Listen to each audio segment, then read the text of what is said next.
Olá pessoal, mais um vídeo no canal de semana importante começando. Tem Fla-Flu na quinta-feira e no domingo Flamengo, Corinthians e Flamengo na Arena Neoquímica pelo segundo jogo da semifinal da Copa do Brasil. O Flamengo já treinou nessa segunda-feira, na parte da manhã. Vamos contar no vídeo de agora qual é a intenção do Flamengo em relação aos jogadores que estão se servindo às suas respectivas seleções.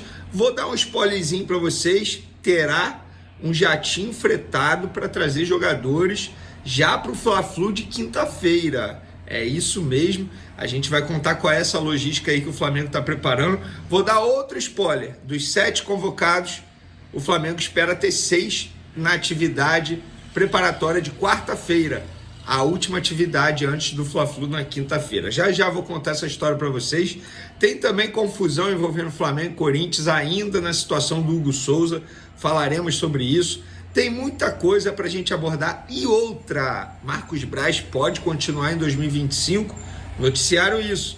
A gente foi apurar. Já a gente conta para vocês também. Vamos para as informações. É o seguinte, galera. Hoje o jornal O Dia publicou que Rodrigo Dunsch, candidato da situação na eleição presidencial do Flamengo, pretende manter Marcos Braz no departamento de futebol como consultor. Achei estranho. Fui apurar essa situação. Ouvi o Rodrigo Dunsch, questionei, ele me garantiu, inclusive eu vou ler exatamente o que eu publiquei para não ter problema de interpretação de texto. Rodrigo Dunsch nega que, caso vença a eleição presidencial do Flamengo, terá Marcos Braz como consultor no departamento de futebol.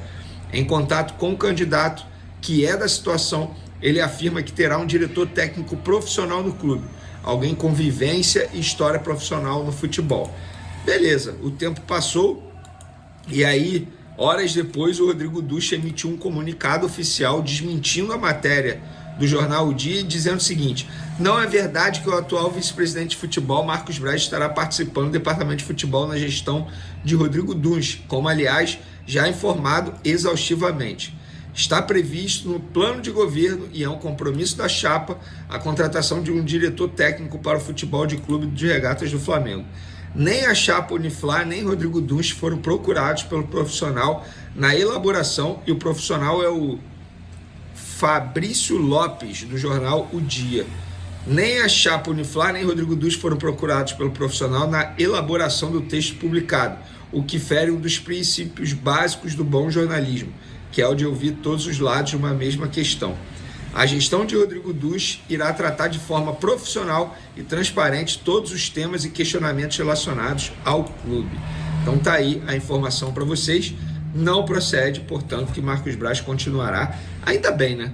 Porque, com todo respeito, o candidato que falar publicamente que quer manter Marcos Braz no departamento de futebol, vice-presidente de futebol, é um tiro no pé. Vai perder a eleição. O Marcos Braz, não sei nem porque continuou, só fez besteira. Em qualquer empresa do mundo, o Marcos Braz já teria sido demitido. Olha a quantidade de besteiras que ele fez da temporada passada até agora. Gente, Marcos Braz bateu num torcedor, ele mordeu a virilha de um torcedor. E ficou comprovado, isso foi uma investigação policial, não é o Vene Casagrande que está dizendo, que o Marcos Braz foi o culpado. Então, dito isso, galera, vamos em frente, vamos falar agora do Hugo Souza. E para falar do Hugo Souza, eu vou trazer parte do programa hoje no SBT Sport Rio que eu participei, e lá eu destrinchei o assunto. Dá uma olhadinha no vídeo aí. Situação, Corinthians vai ter que pagar outra multa. Conta pra gente o que está acontecendo, Vene. Vamos lá, não existe mais negociação. O que existe é um contrato que foi firmado quando o jogador foi emprestado ao Corinthians. A opção de compra pode ser exercida a partir do dia 10 de outubro no valor de 800 mil euros. E essa opção de compra precisa ser paga à vista ou com garantidor, que na verdade é um fiador, que o Flamengo aceite. E aí o Corinthians, no final de semana, a gente trouxe isso durante o final de semana, o Corinthians apresentou uma proposta ao Flamengo de um fiador. Só que o fiador é o mesmo da negociação envolvendo o Mateuzinho. E na negociação envolvendo o Mateuzinho, as parcelas estão em atraso. É uma pessoa física, o fiador? Não, é uma empresa. É a Brax, que é patrocinadora do Corinthians, também é patrocinadora do Flamengo. Só que esse fiador também não firmou Ou seja, há inadimplência na questão do Mateuzinho. Então o Flamengo virou e falou assim, como é que você quer me apresentar o mesmo fiador que já está me devendo em outra negociação? É basicamente o seguinte, você é dono de, sei lá, uma concessionária de carro. Eu sou um cliente. Eu vou lá, compro um carro apresentando um fiador de maneira parcelada. E aí eu atrasei as parcelas. Só que aí eu volto um tempo, depois quero comprar um outro carro. E aí para parcelar esse carro, eu vou apresentar o mesmo fiador. Você vai aceitar? Não. Não. Então assim, não adianta essa inversão de valor que está acontecendo. Muita gente culpando, muita gente lá do lado de São Paulo, do lado do Corinthians, culpando o Flamengo nessa situação. O Flamengo não tem culpa de nada. A gente não pode simplesmente jogar a culpa no Flamengo. O Flamengo não é obrigado a aceitar novamente um fiador que não tem nenhuma garantia que vai pagar. Eu não aceitaria. Claro que não, não faz o menor sentido, você está invertendo os valores. Aí muita gente fala assim, mas qual é o problema de dever no parcelamento do Mateuzinho? Eu vou dar um exemplo. Imagina se o Flamengo é eliminado na Copa do Brasil pro Corinthians com o gol do Mateuzinho. É isso, gente. É basicamente isso. Não tem como o Flamengo aceitar essa situação. Imagina ir para o pênalti, o Hugo pegar 3 pênaltis. Perfeito. Só que se o Hugo entrar em campo no domingo sem que o Corinthians tenha comprado o jogador, o Flamengo vai receber o valor da multa lá pela partida, que é de 500 mil reais. Mas vai receber? Não. Olha só, o Flamengo não pode dizer pro Corinthians, não, você não vai botar o Hugo Souza em campo. Por contrato, o Corinthians pode pagar até 24 horas depois. Então, o Hugo Souza joga e depois o Corinthians paga ao Flamengo. Se o Corinthians não pagar ao Flamengo essa multa de 500 mil reais pela partida, a cláusula de compra não pode ser exercida. Isso também está em contrato. Ou seja, para o Flamengo, tudo ok, tá tudo em contrato, isso é contrato, gente. Não é porque o Flamengo tá jogando duro, porque fez uma negociação ruim com valor pequeno sobre o Hugo Souza. Isso é uma outra discussão. O Flamengo está exigindo tudo que está em contrato. E outra, estamos falando de um clube que não tem nome no mercado. Tá devendo a Deus o mundo. Como é que você vai fazer negócio com um clube que tá devendo a todo mundo? Para ver o que o povo tá achando. Quem tá certo na história envolvendo o goleiro Hugo. Portanto, vocês viram aí, eu acho que a gente não tem mais dúvida, né, de quem tá certo e quem tá errado na história. Infelizmente, eu tô vendo muitos jornalistas que devem torcer pro Corinthians tentando fazer com que o Flamengo seja o culpado nessa história. É basicamente o que eu disse aí no SBT, é uma inversão de valores. O Flamengo tá errado em não querer levar um outro calote? Gente, é óbvio que não. É óbvio que não. O Flamengo está certo, está fazendo tudo dentro do contrato. É um contrato. O contrato só permite o Corinthians parcelar se o Flamengo aceitar a garantia financeira, fiador ou garantidor, como quer que você queira chamar, não importa a nomenclatura nesse momento. Dito isso, o Flamengo está certinho. E domingo, se o Corinthians escalar o Hugo Souza, terá que pagar 500 mil reais ao Flamengo. E o Flamengo não pode não deixar escalar. Não existe isso. O Corinthians escala, tem 24 horas depois para pagar. Verei, se não pagar esse valor da multa pela escalação, aí o Corinthians não pode exercer a cláusula de opção de compra, só depois que pagar o valor dessa multa.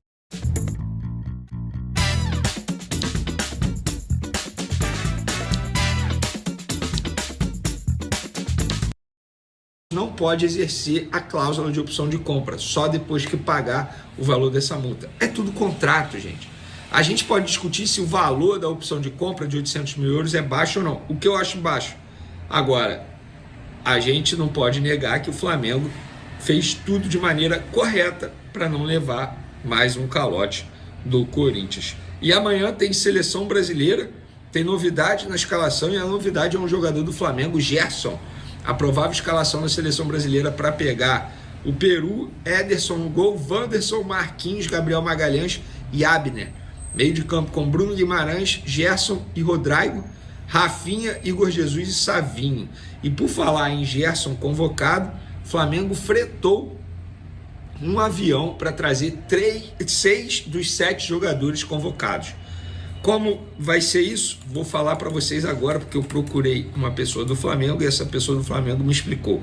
Gerson, Fabrício Bruno, Arrascaeta, Varela, De La Cruz e Gonzalo Plata, se não houver imprevisto, vão treinar quarta-feira à tarde. Inclusive, o Flamengo colocou esse treinamento à tarde de propósito para poder ter uma margem maior de tempo para ter esses jogadores à disposição na atividade.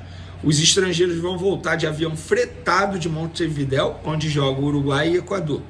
Os brasileiros voltam ao Rio após o Brasil jogar em Brasília. Vai ser aqui perto, então o desgaste nem será tanto.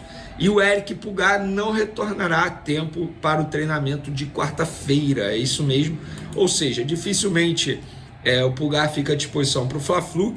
Lembrando que o Chile encara a Colômbia em Barranquilla, então é uma viagem maior e só chega ao Brasil na quarta tarde, não vai participar da atividade. Então fica a dúvida se ele vai ser relacionado para o Fla-Flu de quinta-feira. Só para quem não sabe, jogos de terça-feira, Uruguai e Equador 8h30 em Montevidéu, beleza, no Uruguai. Colômbia e Chile 5h30, horário de Brasília, obviamente, em Barranquilla, na Colômbia. E Brasil e Peru 9h45 em Brasília, aqui no Brasil. Para finalizar, pessoal, Alexandre voltou a treinar com o grupo normalmente, muita gente me questionando isso. A priori não preocupa para o jogo de quinta-feira, não tem como eu dizer qual será a escalação ainda no momento, até porque depende muito de quarta-feira, inclusive, como esses jogadores vão se reapresentar ao Flamengo, pela questão do desgaste físico, tem que saber se eles vão jogar na terça-feira pelas suas respectivas seleções ou não, se ficarão no banco de reservas, enfim, depende de muitos fatores. O que eu posso dizer para vocês é que o Davi Luiz tem sido peça muito importante nos bastidores no Ninho do Urubu, até para auxiliar o Felipe Luiz nessa relação com os jogadores. São dois jogadores, o Felipe Luiz conhece muito esse elenco, o Davi Luiz é um jogador extremamente experiente, embora eu acho que o ciclo dele no Flamengo chegue ao fim em dezembro, mas enquanto você tiver uma pessoa, um jogador, um atleta como esse, que já ajudou muita gente, Rodinei, enfim, ajuda o pessoal mais jovem também, eu acho que tem que aproveitar ao máximo. Dito isso, galera, essas são as informações de momento. Espero que vocês tenham gostado. Continue acompanhando o canal, tá? Não deixe de se inscrever no canal, ativa a notificação, compartilhe o vídeo com os amigos, com as amigas. Um recado. Eu estou apurando a situação do Leixões. Aquele assunto do Flamengo comprar parte desse clube português. Isso parece que esfriou. Esfriou por quê? Obviamente por conta das eleições. E eu vou apurar para trazer todas as informações aqui no canal Vini Casagrande para vocês ficarem sabendo de tudo. Combinado? Rodrigo Dunché oficializa candidatura à presidência do Flamengo com promessa de estádio próprio. Rodrigo Dunché, atual vice-presidente-geral e jurídico do Flamengo, lançou sua candidatura à presidência do clube em um evento realizado no Jockey Club, na Gávea, para mais de 1.000 pessoas. Escolhido por Rodolfo Landim como candidato da situação, Dunché lidera a chapa Unifla e terá como vice Marcos Bodan, empresário do setor financeiro e imobiliário, que atualmente ocupa o cargo de vice de patrimônio e está à frente do projeto do estádio no terreno do gasômetro. Durante o evento, foi revelada a primeira imagem da projeção do estádio por dentro, um dos principais pilares de sua campanha. O candidato enfatizou que o compromisso com a construção do estádio é exclusivo de sua gestão, ressaltando que foi essa administração que garantiu a compra do terreno. O terreno é nosso, e a chave está aqui. Nenhuma outra candidatura assumiu essa responsabilidade. O evento também contou com a presença de nomes históricos do Flamengo, como Nunes, Moser, Leandro e Andrade, além do ex-presidente Delair D'Ambrosio, que retirou sua candidatura para apoiar Dunché. O técnico Joel Santana também marcou presença na cerimônia, que terminou com um show do cantor Silvinho Blau Blau. A chapa Unifla reúne apoios importantes de diversos grupos políticos, como Sinergia Rubro-Negra, Flamengo Raiz e DNA Rubro-Negro. Em seu discurso, Dunché destacou as melhorias realizadas na infraestrutura do clube e reforçou o compromisso com o crescimento esportivo e patrimonial. O Flamengo estava muito abandonado, mas agora estamos revitalizando tudo, e o estádio é parte essencial desse plano. Queremos seguir fortes no futebol e nos esportes olímpicos, mirando grandes conquistas nas próximas competições. Rodrigo Dunché também anunciou mudanças significativas no departamento de futebol. Marcos Braz, atual vice de futebol, deixará o cargo ao final desta gestão. Dunché pretende trazer um novo diretor técnico com experiência no futebol, que trabalhará ao lado do executivo para manter o Flamengo no topo das competições. A era do Marcos se encerra aqui, mas ele foi essencial para a fase mais vitoriosa da história do clube. Agora, é hora de profissionalizarmos ainda mais nossa estrutura, afirmou. Durante a apresentação, Landim revelou que, sob sua gestão, o faturamento do Flamengo cresceu de R$ 500 milhões para R$ 1,3 bilhão. Ele também comentou sobre as grandes conquistas recentes, exibindo no telão um vídeo com os 12 títulos conquistados, como 2 Libertadores, 2 Supercopas do Brasil, além de medalhas olímpicas em outras modalidades. Landim afirmou que o Flamengo foi o segundo clube mais lucrativo do mundo, ficando apenas atrás do Bayern de Munique, e ironizou: foi assim que compramos de La Cruz e o terreno no Pix. A eleição que definirá o novo presidente do Flamengo para o período de 2025 a 2027 ocorrerá em 9 de dezembro, das 8 horas às 21 horas. Com a desistência de Delair Dombrowski, 5 chapas seguem na disputa: Luiz Eduardo Batista, BAP, Maurício Gomes de Matos, Pedro Paulo, Rodrigo Dunché e Valim Vasconcelos.